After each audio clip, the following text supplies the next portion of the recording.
Hi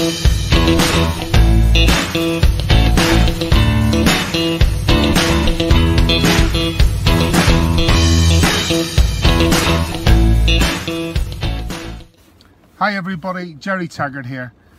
Now be sure to watch Chris and Leicester Till I Die TV by subscribing on YouTube and following them on social media for all the latest Leicester City news and information. Come on you foxes!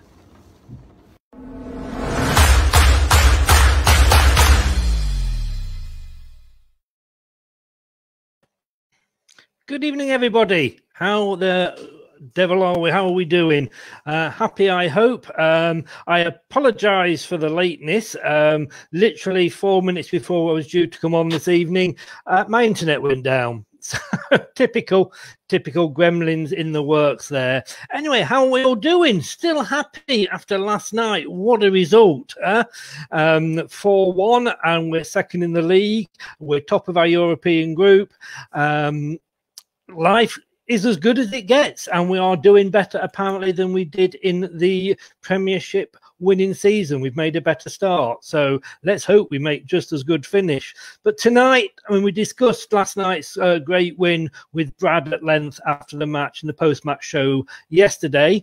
We've got Braga coming up on Thursday, but we've got the European show on Wednesday. So tonight I'm going to bring in my Tuesday chum, and we're going to be looking at the weekend game, which is against the Wolves. Love them or hate them. Don't know if you can call them a local rival or not.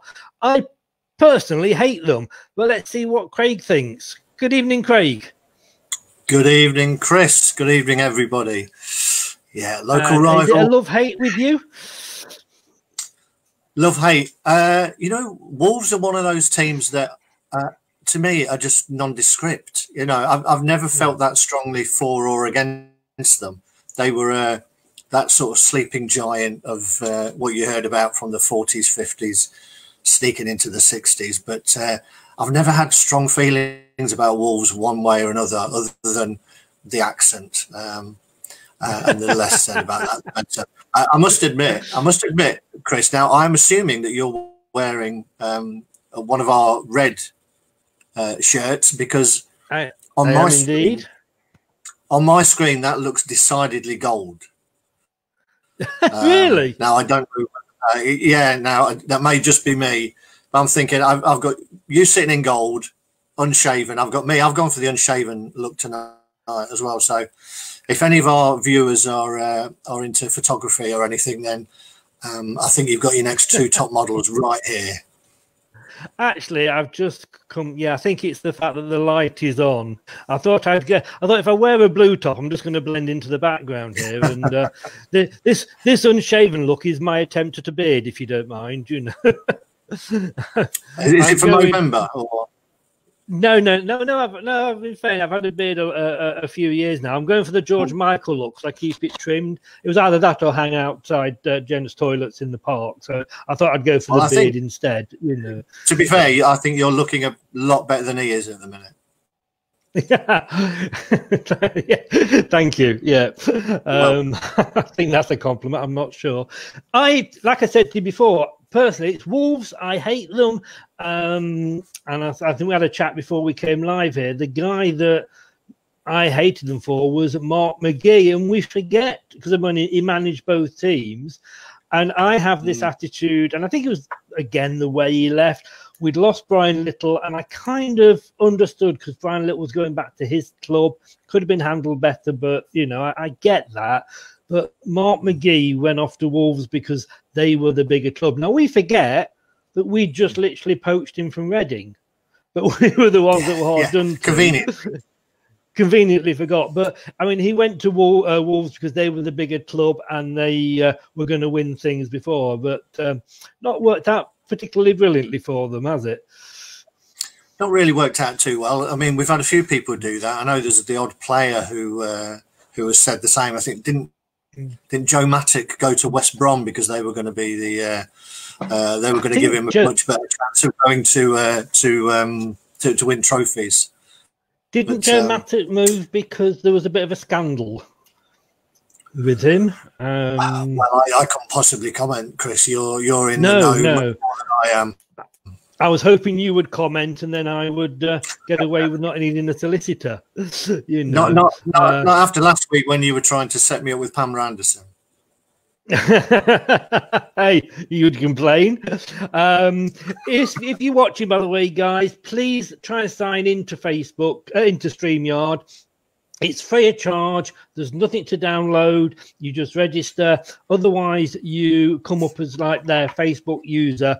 Looks orange. Hopefully, that's the shirt, not me, because I haven't been on the sunbed today.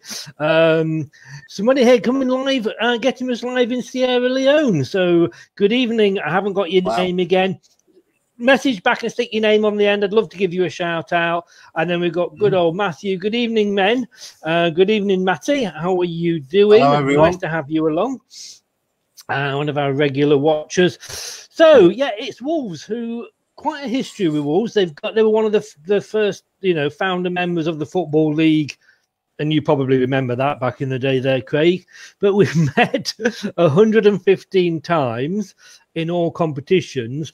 We've won 38. They've won 43. So there's not a lot in it. But, to say that we've been going they've been going so long. We've only actually, played each other 115 times. But you were saying earlier, there's no games that, apart from maybe one or two, that stick out. No, I know that, as you said just before we came on air, there's the 4-3 that when we were 3-0 up and managed to throw that away. But beyond that, there's not a lot. Obviously, individual players and the infamous spats that our beloved Steve Walsh had with Steve Bull down the years. Maybe that's why I don't remember individual games. I just remember the battles that he seemed to have with Steve Bull. But good individual games apparently. Apparently, yes. Yes. I mean, he was their talisman at the time, wasn't he? And even managed to get a couple of England caps, I think, that Steve never did. But they were always battles when you were allowed to actually get physical with other players, unlike now where any little brush sees you hit the deck. When it was a man's game, eh? when Leeds were dirty Leeds and got away with it, But this is the third season that they've been back in the Premier League, and we've played them obviously 4 times in the league. I think we played them in the cup once as well. But we won 1-2-0, and we lost. I said that next one 4-3. Last season we had 2 0-0, so it's not looking like it's going to be the most exciting game. Well, I mean, obviously we're doing well in terms of goal scoring, but if you look at their record this season, I think scored 8, let in 8. It's hardly worth anybody spending $14.95 on. That's for sure. In terms, if you're looking for goals, they're a strange team, aren't they? Because they seem to have so many flair players and really skillful players, but this season particularly, it's not converting into excitement or goals. That's for sure. I mean, looking at I think I looked at some stats, and they seem to either score early or late in their games, which means we need to keep tight for our usual 20 minutes. I mean, last night was unusual. The fact that we actually turned up during the first 20 minutes and actually scored a couple of goals. But, I think we've got to guard against going behind. I think it's one of those games where the first goal is going to be really, really important because, they know how to defend. And when teams sit back, we're not great. I mean, what somebody posted in the group after the win yesterday, and sorry if you can hear a noise in the background, people are just messaging on the Instagram page, having a good message there, and he actually put sort of great win. We're now second. Let's stay that way for the international break. And I said, well, we've actually got Wolves between now and then, and the reply was yes, but it's only Wolves. And I think that's a little bit unfair on them.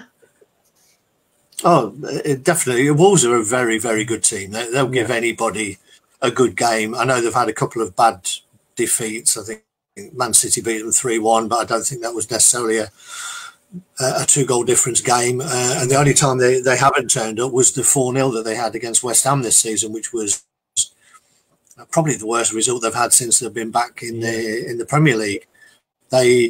They're really well drilled, well organised, and they move the ball really well. I mean, they're definitely not a team where you could say it's only Wolves. No, I don't think we're at the level where we could take them lightly at all. I don't think we take anybody lightly, no, but definitely not Wolves.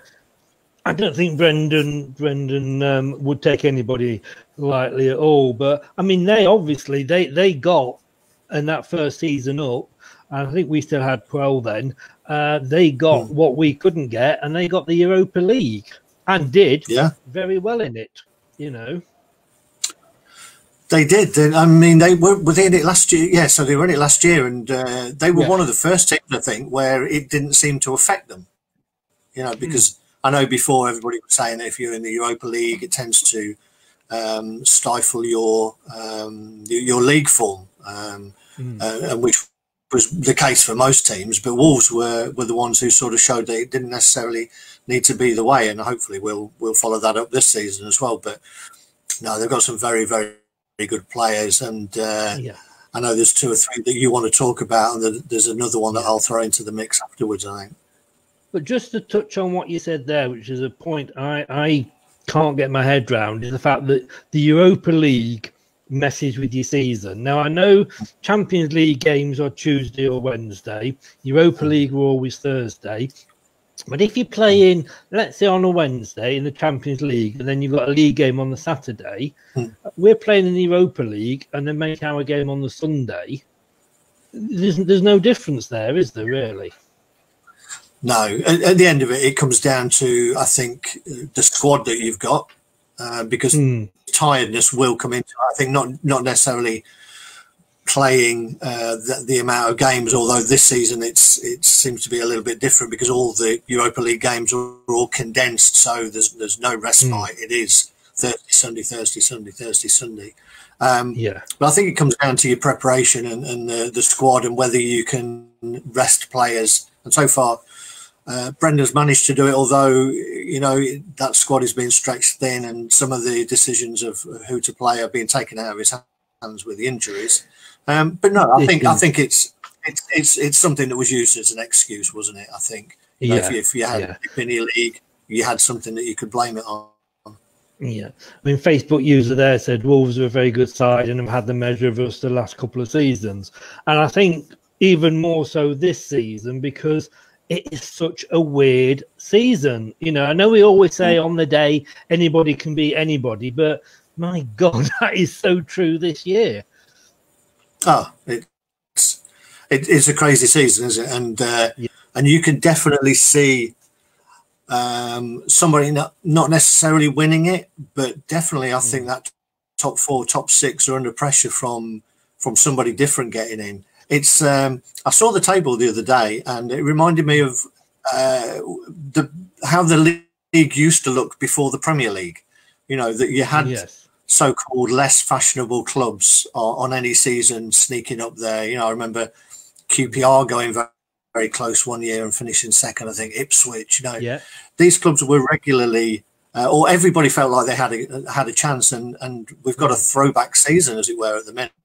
And some teams like Southampton are doing fabulously well at the minute. Yeah, I mean, just then I was just looking. The BBC have got a thing, and I linked it to the Facebook page earlier with the title Jamie Vardy. This was after obviously last night. Jamie Vardy produces another masterclass, but can Leicester fight for the title? Are they ready to challenge for the title again? And I think I've got to say to that one, a big fat yes.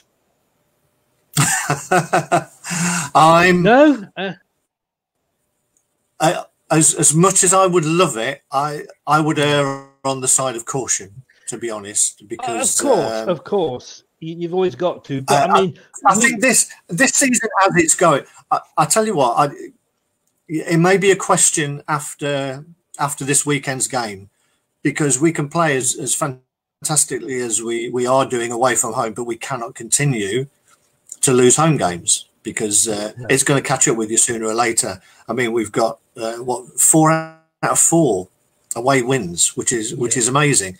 And then you look at the 2 home games that we've lost, West Ham and Villa. So whether that's because even though there's no crowds, teams play at home and they come out, the teams that don't, we seem to have a problem with. Although, you know, West Ham came out and played and beat us at our own game. So yes, okay, you know, yes, you know, we could challenge for the league, but I'm not getting ahead of myself. Okay, let me put this, and then we'll move back on to Wolves in a second. But let me just put this to you, because we lost to Villa and we lost to West Ham, and they are probably 2 games we would have expected to win. Those, like, as they always say, you know, on paper you would look to win those games. But we beat Man City and Arsenal, which are probably 2 games we wouldn't have expected to win. Now we've got so many. I mean, you know, we played a Leeds last night who ran Liverpool close, you know, in the first game. Was it 4-3? And, you know, they you know, did a job on Villa. And we're down to virtually our 3rd squad now, not our 2nd squad. The 2nd squad are in. Once we get all those players back, and Rodgers has seemed to have, he's gone from Hyde to Jekyll, because he's got a plan B. He's you know, able to bring players off, and, you know, Arsenal, you know, it was a tactical masterclass. But when, you know, you've got to think of the players that have got to come back. So Unchu, you know, forget Ricardo Pereira, he's been out for so long. When these sort of players are coming back, it's frightening, I think, what we could possibly do. It is. It'll be interesting to see whether he sticks with this 3, because it does seem to suit us, I think. It allows that freedom for the wing back. So when it's Ricardo, when Castagna's back, you know, they'll be reveling in that, I would imagine. But also, and I noticed this last night, just James got forward a hell of a lot from his right centre half spot. He was making some runs. Even Fuchs was getting forward quite a bit. And I noticed that with West Ham are playing a 3 at the moment, and Cresswell plays on the left hand side of that 3, and he gets forward a hell of a lot as if he's a wing back. So because you've got that 3 plus the cover of Mendy plus either of your wing backs can tuck in, I think it gives them a bit more license and freedom. And obviously Sheffield United famously last season had their overlapping centre halves, and I can see where that's coming from now, because it does give you that freedom for one of them to step out and bring the ball out. So whether he sticks with that 3, I hope so. I mean, he's tried it in a couple of games and it hasn't worked, but the players do seem comfortable with it now, and then he's got the player to make a difference coming off the bench as well.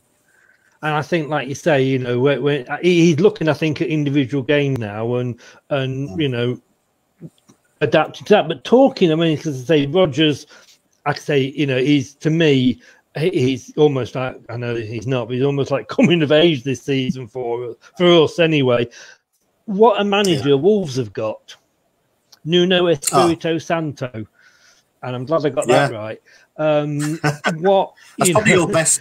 That's your best pronunciation of the whole season, I think, Chris. Thank you. I'll quit now. I'll take that. I'll take that and run. But what, you know, I mean, he's doing a great job there. You know, everybody's going on about Bielsa this, Bielsa that, you know, but this guy and what he's achieved at Wolves isn't to be taken lightly. Not at all. I mean, what he's done, he proved it by bringing them up, didn't he? He's not inherited a team and taken them on. He built that team. Admittedly, he has the pool of every player, whoever is classed as Portuguese, it seems to be, at his disposal. But he's done a fantastic job. He's got them playing fantastic football. They play to a system, and he's rare, isn't he? Because there's not many goalkeepers who have made managers or good managers. That's for sure. But I think he's got a steely determination about him, and you can see on the sidelines that he gets really excited, but he doesn't suffer his players if things are not going well for him. So I think he's doing a great job. And, you know, I think, you know, I think he's got a bigger job in him. So it'll be interesting to see if they hold on to him beyond this season or the season after. I think that's what they say about that's what they say about Rodgers as well, isn't it? Unfortunately, but and the thing is, and I know again things change so much, and every club here, but they've got money to spend, and like I say, you could say that about any club once they're in the Premier League, but they're not scared to spend it. I mean, I was just looking; they've taken 6 players in, they brought 4 and got 2 on loan, but they bought Silva from Porto for 35.5 million. There we go. Now I should have quit on Nuno Espirito, shouldn't I? They've got Semendo from Barcelona for 27.5. And Hoover, who I'm sure will, you know, when he plays, will clean up.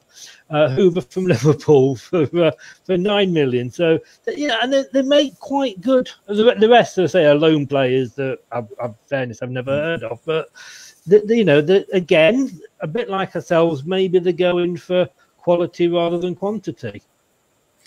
I think so, but I would also say that they are very similar to Liverpool in the way that Klopp finds players who fits his system rather than just going around finding, you know, looking at good players and thinking, oh, he's a very good player, I'll get him, and then not know where to play him. I mean, you see the perfect example of that at the minute of Man United, who buy, you know, players. I mean, Donny van de Beek must wonder what the hell he's got to do to get a game at Man United at the minute. Fantastic player at Ajax.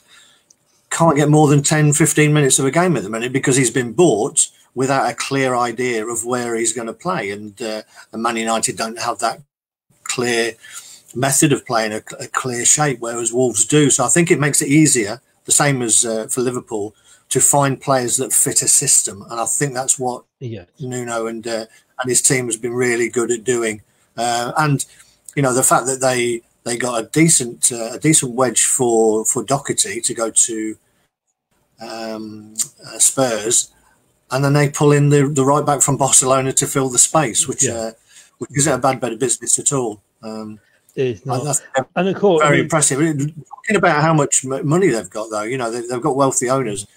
I did something. There was something that we were going to speak about owners before, and on one of the programs we didn't get around to it. But I did pull up some figures about which clubs have the most wealthy owners, and according to figures, we become 7th in the list with our owners family. Wolves are actually 5th in the list with their I think it's Fosun International worth about 5.2 billion.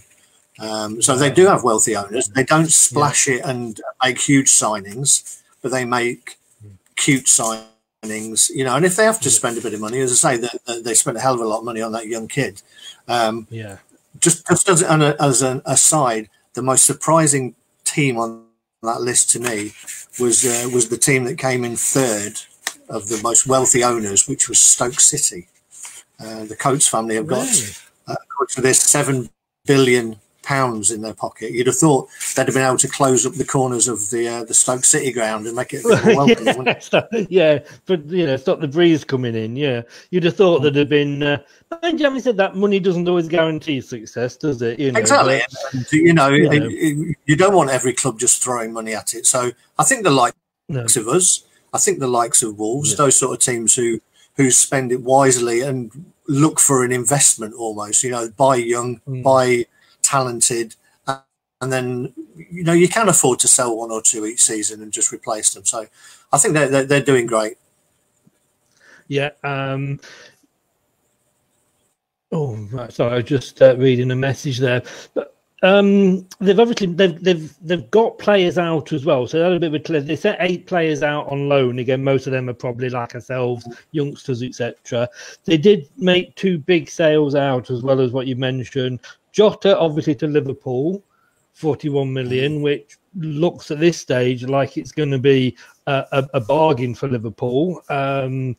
and they might, they might come to regret not regret letting him go. They got 41 million in the bank, but of course the other big sale that they made, which was again out on loan, is Ryan Bennett. He's gone to Swansea. Gone to Swansea. I mean, yes, I do. We missed out again there. We missed out again. I was going to say I feel sorry for him. I mean, sometimes you do question, don't you? I mean, we talk about Brendan and how he can spot a player, and then you get a Ryan Bennett. So I don't know. It was a weird one. I mean, I think the first game he was solid. I think he really then got shown up as the season went on. But was he that bad? I mean, I remember watching him, and like now, let's be honest with you, as love him or hate him, we are, not exactly overflowing with fit defenders at the moment. But I don't necessarily remember him being absolutely awful. No, I think it was that last game, wasn't it, that he really got shown up. I mean, to be fair to him, he'd have probably been really solid in a back eight. But, you can be cutting at times, Craig. You can be cutting. I think he wasn't the sort of player. I don't think he was athletic enough or sharp enough for what we need. No. He's a solid defender, and as you say, sometimes we need that. But we've got that in Wes, as we saw the other night. Yeah, just come on and head it. But like I said, going right back to what we said at the start, which was that the Leicester fan who said it's only Wolves. I mean, they're sitting 6th at the moment. I mean, it's the league at the moment. I mean, they're 4 places behind us, but they're only 3 points behind us. So if they were to beat us, they could overtake us. But they've not had it. I mean, the last 5 games are 3 wins, a draw, and a loss. And last month they drew with Newcastle, but when you look who they beat, it's only the likes. I shouldn't say only the likes of. I'm sounding like a Man United fan now, aren't I? But they beat the Palace, Leeds 1-0, and Fulham 2-0, 1-0, and 1-0. So they've not had the toughest of games. No, they've not. I don't think they've really hit the ground running, have they? No. To say they look, apart from the West Ham game, I guess.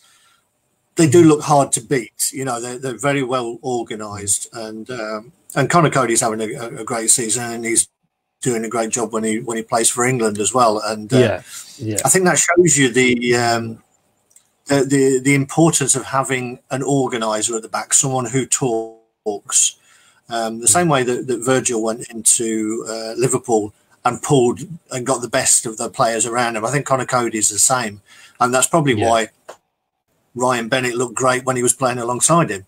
I don't think we necessarily have the vocal voice piece.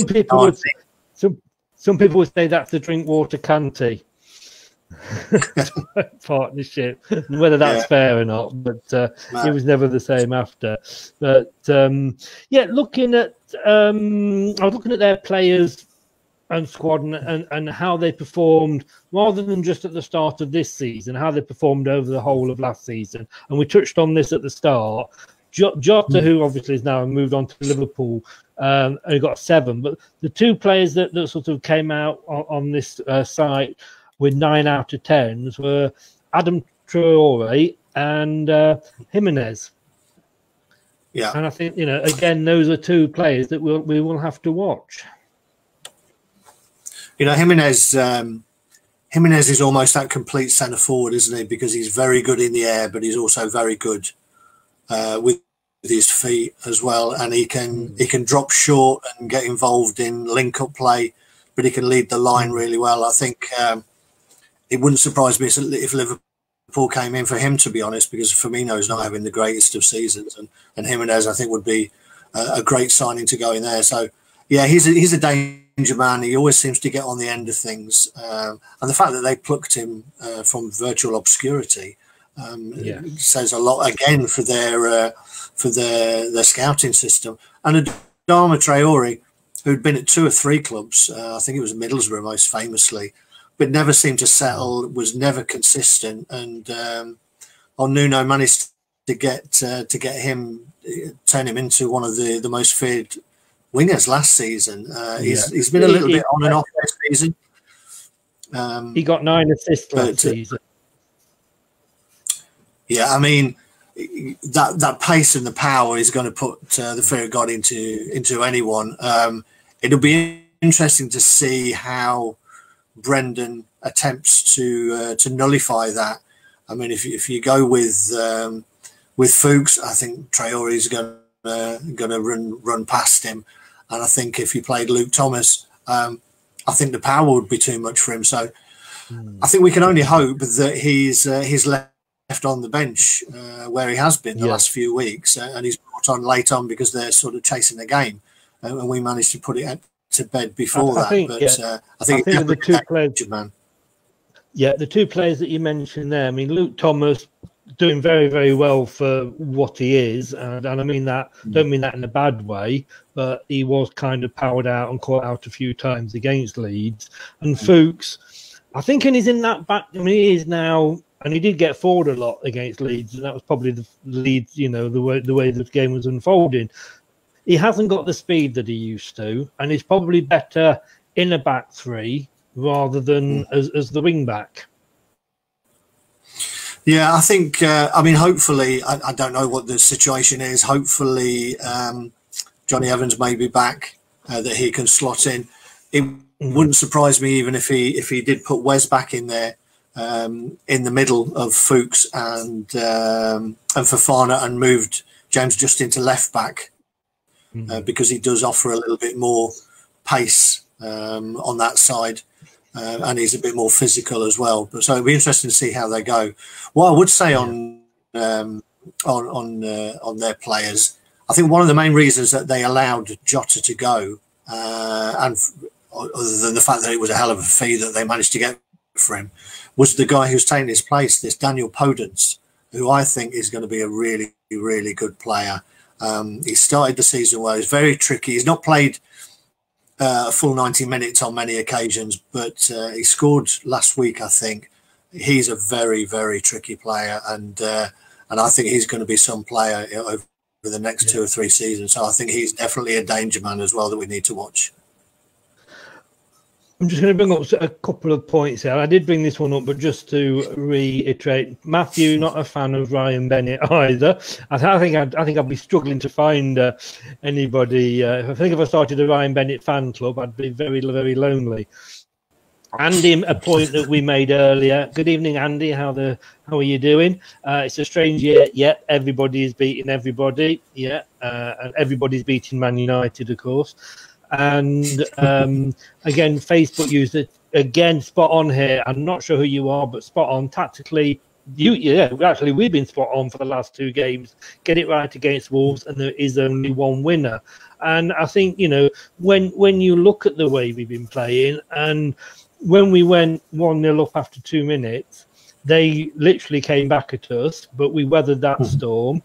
They got that early goal in the second half, and again, threw the kitchen sink at us. It was like, just stood there watching the tide come in, trying to be King Canute, but we seem to be very, very good at soaking that pressure up and,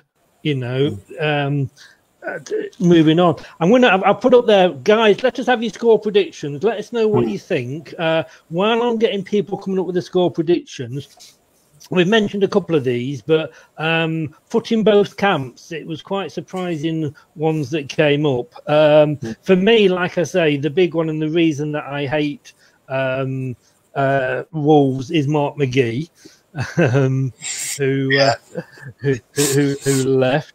And of course, with the gentleman we have just been talking about, Ryan Bennett, you of course mentioned Richard Stearman. Was he a Leicester lad, Richard? I'm not sure if he was, to be honest. I don't think he was, to be honest. But no. I think was there another one that sprang to mind as well. Mark Venus, did he go and play? on my list as well. but then I didn't compile all of the list. I've got a good a friend on in the group, Mark Chorner, who knows. He's a bit like yourself. He's a bit of an encyclopedia when it comes to Leicester, and he did a lot of the compilations for me of who played for who. He wasn't on the list. We can't forget the two famous ones. Both of these before my time, and obviously before yours as well. Billy Wright and Derek Dougan. Yeah, It's funny. The Doog, when you look at the Doog, he is so associated with Wolves, you forget he was with us first. It's Alan Clark, so associated with Leeds, with us first. Frank McClintock, again with Arsenal, was with us first. Unfortunately, Frank McClintock came back. But, Derek Dougan, he's, I suppose he's like, their Gary Lineker, isn't he? I think he probably is, or maybe he's more of their sort of Alan Young, whereas Steve Ball might be more of their Lineker, I guess. But I mean, he was the epitome of an old-fashioned centre forward, wasn't he? I mean, he makes Andy Carroll look like a pussycat. He was all elbows and chin and nose, I think. But you didn't want to get on the wrong side of Derek Dougan. I didn't see him play live, but any of the footage that I've seen of him, he was a tough character, and the kind that you don't really get very often these days. And obviously Billy Wright. Allowed to like that, are you? No, Billy Wright, an absolute legend in the game, and as you say, someone that you sort of forget played for Leicester. Yes, I mean, the famous picture of him is always sort of in that Wembley final, both of which we weren't here when they played that final in 1960, but of course he was Wolves captain then, and there's always it's one of the pictures I always remember of him is in the centre circle before the game. Ewan Roberts, he's donned both shirts. I think he went to them after. I think he didn't go from us to them. I think he went around a little bit, but he had a little bit of a time there. And of course, I say my favourite player, goalkeeper of all time, is Zeljko Kalac, who won the playoff final against Crystal Palace for us. No one will ever forget that performance that he put in during those 30 seconds at Wembley. I mean, it's interesting though, isn't it? I can't think of all the ones you've mentioned, and please again correct me if I'm wrong. Has any of those come from Wolves to us? They all sound like they've gone the other way. Well, if I go through the list that I've got here, those that I haven't mentioned, but I'll bring them up now. Cole Court, Marcus Bent, Peter Eastoe, Scott Taylor, who of course was part of the O'Neill years, Bob Hazel, Mark Venus. Did you mention Mark earlier? I did. Yeah. I absolutely loved this guy, and he went with Mark McGee over there. Steve Corica. Oh, Steve Corica, yeah, South African, wasn't he? I think he was. I thought Australia. He wasn't. He wasn't. He might well have been, actually. Yeah. I'm not 100% sure, but he was a bit of a nifty winger, wasn't he? Steve. He was indeed. I've forgotten about him, to be honest. I think it sounded like most of those. I would say probably only Bob Hazel came from Wolves to us, but most of the others, and I think maybe that's because during those years, I don't think Wolves were above us much in terms of where they were. I don't think they were in the Premier League for a long time since he's taken them back. I think they were up and down a little bit, but I don't think they were a bigger club than we've been during those the last sort of 20 They had years. Mark McGee, who didn't bring them up. We went and got some unheard of manager called Martin O'Neill, who who took us up, and we you know, we were the bigger club for a long time. So maybe it was all, as always, it's down to money, isn't it? But I've got a prediction here from Matthew. Thank you, Matthew, and he's gone Wolves 1, Leicester 3. That's not a bad shout. I always think we can concede one. I'm going to go 2-1 to Leicester. What are you going to go for, Craig? And I'm going to write this down, and I'll remind you of this next week. Okay. Unfortunately, I've got a feeling that we're not going to win this one, and I'm going to go for a 1-1. Right. I know if you like me, I can never go. If I don't think we'll win, I go for a draw because I will never predict that we will ever lose a game. No. You know. But that though is brilliant. Thank you very much, Craig, for joining us. You're welcome as always. I think we're going to have a couple of weeks away from football because we've got the international break coming up. So we'll have to maybe have a special show next Tuesday, and we can go off topic a bit and maybe look back at some past games or something like that next week. Because I think is it 1 or 2 weeks we don't have a game. I'm not sure, but we've obviously got 2 games this week because we've got Braga coming up on Thursday, which is the well, it might just finally split us up because we've played the same number of games with the same number of wins, same number of losses, goals for and against exactly the same. So one of us has got, it should be a 1-1 now, but it'll be a 1-1 draw, won't it? Yeah, exactly. We've got tomorrow night. We'll be joined by my European buddy, although he is from the north of England, but my European buddy Mark. So 7:30 tomorrow. So, but if I don't speak to you before, and you're welcome on any show, thank you very much for joining us, Craig, and I will see you next Tuesday. A pleasure as in the always. nicest possible way. Thanks everyone for watching. We're going to have to change that because we can't keep saying see you next Tuesday because it's Facebook will ban me, you know. But thanks so much, mate. You take care and stay safe. Cheers, Chris. You too. Thanks. Anyway, thanks very much for watching, everybody. That's us against Wolves. It's on, I think it's the lunchtime kickoff on Sunday. It is on Sky, but it isn't on pay-per-view. So if you've got Sky, you should be able to watch it. But before then, Thursday we've got Braga.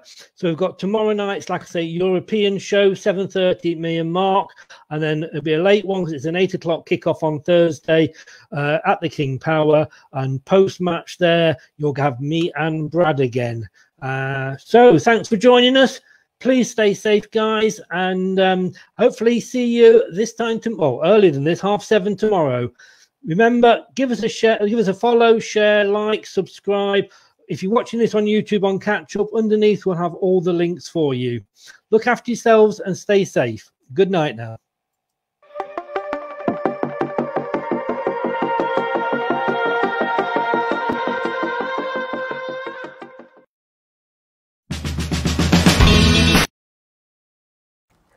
Hey guys, Ian Hume here, X-Fox in the Box.